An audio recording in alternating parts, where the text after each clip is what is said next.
The women God used, a 3-minute journey through her story. What if the most overlooked voices in Scripture carried the loudest echoes of God's power?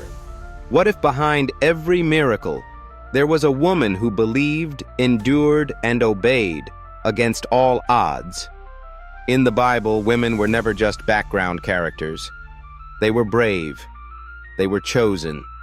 And their stories didn't just shape history.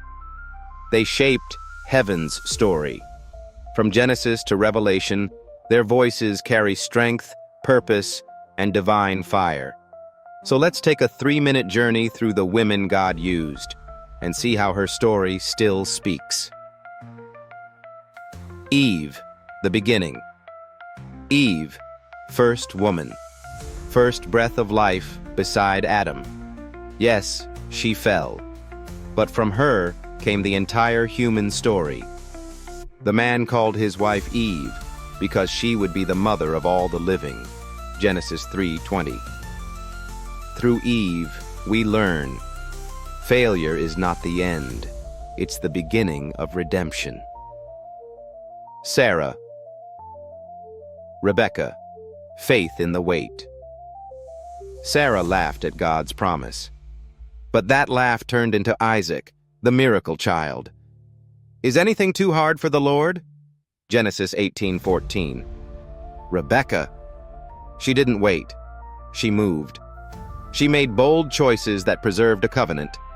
Together, these matriarchs teach us, faith isn't always pretty, but it always positions.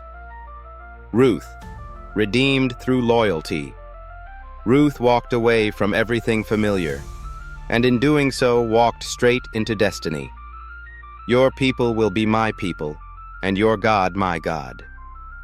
Ruth 1:16. She wasn't born chosen, but her love made her royalty. God doesn't need your bloodline. He just needs your loyalty. Esther, courage in crisis. Esther didn't ask for the crown, but when her people needed saving, she stepped into fire. Perhaps you were born for such a time as this. Esther 4:14. Her story proves God uses those who risk everything for the sake of others. Mary. Yes to the impossible. Mary was young, poor, unmarried, and yet she said yes to God's most impossible assignment. Be it unto me according to your word, Luke 1:38.